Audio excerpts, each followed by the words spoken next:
Hello students, TIFFA के online classes में आपका स्वागत है। आज का टॉपिक है बैंकिंग एंट्रीज। ये आपका चौथा टॉपिक है। आपके बैंकिंग एंट्रीज में ट्रांजैक्शन बताने से पहले मैं आपको कुछ एक नॉर्मली एक टॉपिक आता है हमारा, जिसमें हम उसको क्लियर करते हैं कि बैंक, हमारा जो बैंक आता है जिसकी हम एंट्री करते हैं, तो उसमें कंफ्यूजन आता है कि ये बैंक हमारा पर्सनल अकाउंट है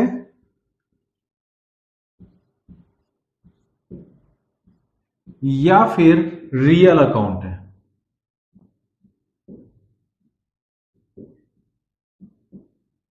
तो आज मैं आपके इस सबसे पहले बैंक की एंट्री स्टार्ट करने से पहले मैं आपको ये क्लियर कर देता हूं कि आपका ये बैंक आपका पर्सनल अकाउंट है या रियल अकाउंट है। तो ध्यान रखिएगा कि सबसे पहले कि बैंक, अगर आपका केस अकाउंट जो कि आप अपने बिजनेस में यूज करते हैं, केस अकाउंट, अगर इसको सब्स्टिट्यूट करता है, अगर आपका बैंक अकाउंट केस अकाउंट को सब्स्टिट्यूट करता है, यानी कि उसके ऑप्शंस में अपन यूज करते हैं, तो वो आपका रियल अकाउंट है। और अगर वो बैंक अकाउंट आपका केस अकाउंट का सब्स्टिट्यूट नहीं है, तो वो आपका पर्सनल अकाउंट है। जैसे कि मैंने परचेज गुड्स किया, मैं पेमेंट कर रहा हूं, मैं कैश पेमेंट कर सकता हूं, लेकिन कैश की जगह मैं यूज कर रहा हूं बैंक अकाउंट। मैं सैलरी पे कर रहा हूं, मैं सैलरी पे कर सकता हूं कैश से, लेकिन कैश की जगह मैं यूज कर रहा हूं बैंक अकाउंट।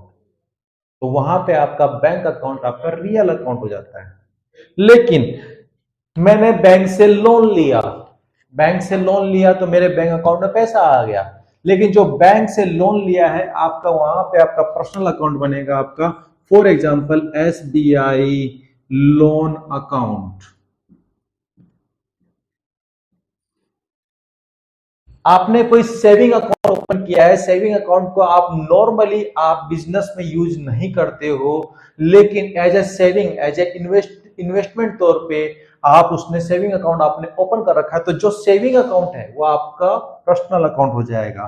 कि मैंने सपोज कीजिए ICICI बैंक का मैंने एक सेविंग अकाउंट ओपन किया है, सेविंग अकाउंट, तो वो आपका एज ए पर्सनल अकाउंट हो जाएगा। क्यों? क्योंकि सेविंग अकाउंट को हम नॉर्मली ट्रांजैक्शन में यूज नहीं करते, हम करंट अकाउंट यूज करते हैं।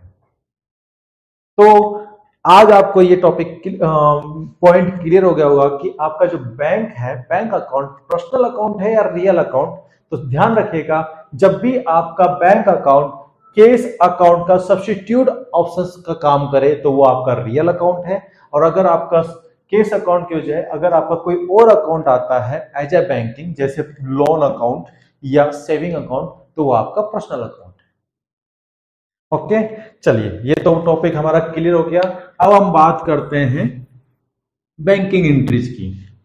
तो एज ए बिजनेस में हमारे बैंकिंग एंट्रीज दो तरीके की होती हैं। First, Contra entries.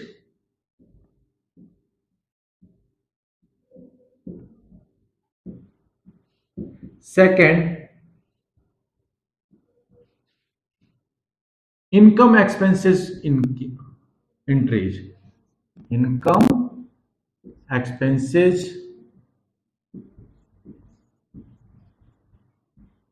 एंट्रीज। हाँ जी, दो तरह की एंट्रीज होती हैं, कॉन्ट्रा एंट्रीज और इनकम एक्सपेंसेस एंट्रीज। अब हम बात करते हैं सर कॉन्ट्रा एंट्रीज को। ये तो इनकम एक्सपेंसेस तो समझ गए हो कि या तो बैंक से पे करना है या बैंक में रिसीव करना है। ये तो बिल्कुल सिंपल सी बात है कि हम इनकम हो रही है, हमारे बैंक में इनकम हो रही है तो इनकम, बैंक में एक्सपेंसेस, बैंक के थ्रू एक्सपेंसेस हो रहा है तो एक्सपेंसेस एंट्री सिंपल है। लेकिन अब बात करते हैं, सबसे पहले हम इसे समझ लेते हैं, उससे हम थोड़ा सा और बाद में हम और डीप में देखेंगे। पहले हम इसे देख लेते हैं, कॉन्ट्रा एंट्रीज कौन सी होती है। तो आप नॉर्मली बिजनेस में तीन तरह की कॉन्ट्रा एंट्रीज होती हैं। एक होती है first, cash to bank. Cash to bank होती है आपकी जब आप बैंक में अपना कैश डिपॉजिट करते हैं फॉर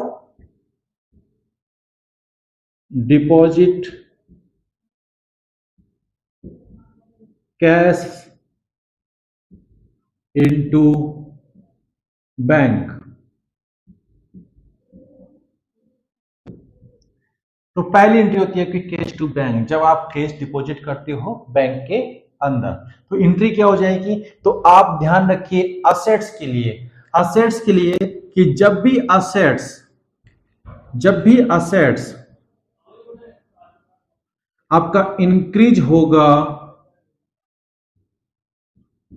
जब भी आपका इंक्रीज होगा तो आपको करना है डेबिट, और असेट्स जब भी आपका डिक्रीज होगा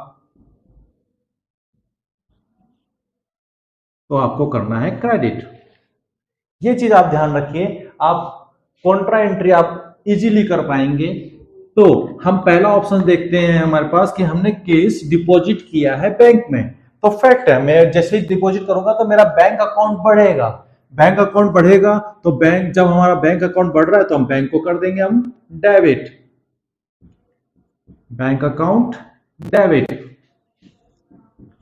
और कैश हमारा कम हो रहा है तो कैश को कर देंगे हम क्रेडिट, कैश हमारा कम हो रहा है तो कैश को कर देंगे हम क्रेडिट। तो सिंपल है, हमारे जब कैश डिपॉजिट कर रहे हैं हम बैंक के अंदर तो bank account DR to cash account, क्योंकि बैंक बढ़ रहा है तो डेबिट, कैश कम हो रहा है तो क्रेडिट। फॉर एग्जाम्पल कि मैंने कि ऑनर 50,000 रुपए जमा कराए, या owner deposited 50,000 rupees into bank, तो हमारे पास एंट्री क्या हो जाएगी, बैंक अकाउंट डीआर 50,000 डेबिट और के टू कैश अकाउंट 50,000। सिंपल। अब हम बात करते हैं, पहले एंट्री हमारी हो कैश टू बैंक, सेकेंड हम बात करते हैं bank to cash, bank to cash कि हमने बैंक से विड्रॉ कर लिया केस को ऑफिस यूज के लिए, ऑफिस में मुझे केस की जरूरत पड़ी, मैंने क्या किया, बैंक से केस विड्रॉ कर लिया, निकाल लिया हमारे बिजनेस पर्पस पे।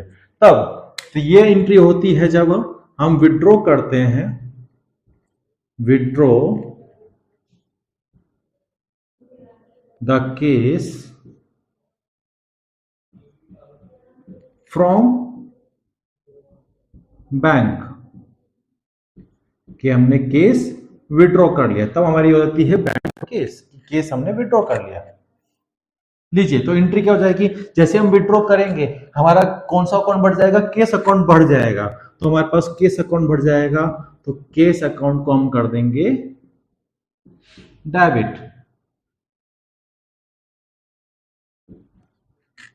और हमारा बैंक अकाउंट घट जाएगा, बैंक अकाउंट का बैलेंस कम हो जाएगा, तो हम कर देंगे टू बैंक अकाउंट।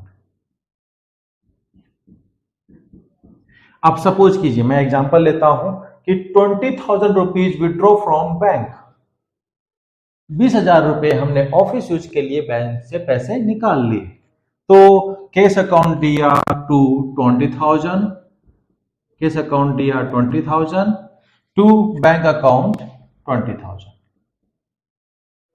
लीजिए, ये आपकी सिंपल एंट्री हो जाएगी बैंक टू केस। एक हमारे पास कॉन्ट्रा एंट्री और आता है, वो आता है हमारा bank to bank, bank to bank.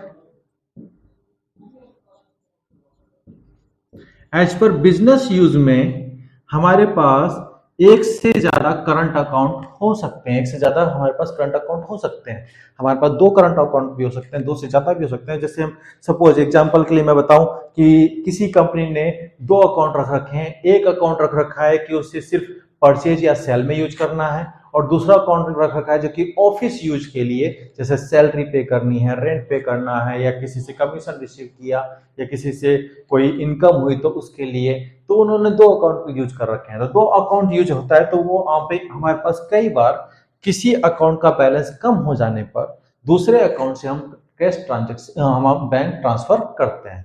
तो बैंक टू बैंक हमारा नॉर्मली हमारा यूज आता है जब हम एक अकाउंट से दूसरे अकाउंट में हम बैलेंस ट्रांसफर करते हैं, तो बैंक टू बैंक हो जाता है बैलेंस ट्रांसफर,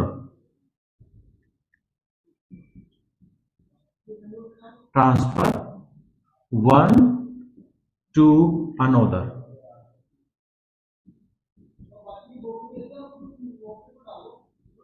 तो इस केस में क्या होगा कि सपोज मेरे पास एग्जांपल लेता हूं कि मेरे पास दो, एक एसबीआई का अकाउंट है और एक आईसीआईसी का बैंक का अकाउंट है। तो सपोज कीजिए मुझे आईसीआईसी बैंक का बैलेंस कम हो गया है, तो मैंने एसबीआई बैंक से 50,000 रुपए निकाल के मैंने आईसीआईसी बैंक जमा करा दिए।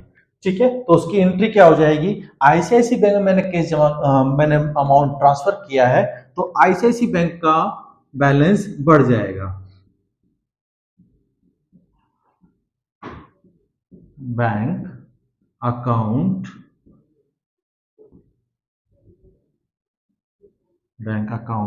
DR टू एसबीआई बैंक का बैलेंस कम हो जाएगा, तो एसबीआई बैंक को मैंने क्या कर दिया, क्रेडिट।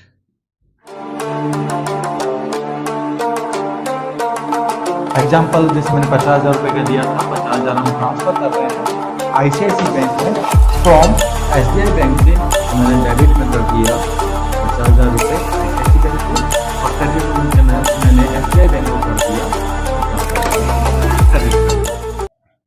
तो आज के लिए हम यही पढ़ेंगे कॉन्ट्रा एंट्रीज, इनकम और एक्सपेंसेस वाली एंट्रीज हम नेक्स्ट चैप्टर में नेक्स्ट डे करेंगे, नेक्स्ट टॉपिक के अंदर। तो आज के लिए फिलहाल इतना ही। सब्सक्राइब कीजिए, आप कमेंट कीजिए, कुछ भी अगर पूछना हो उसके लिए कमेंट कीजिए और लाइक कीजिए। Thank you so much.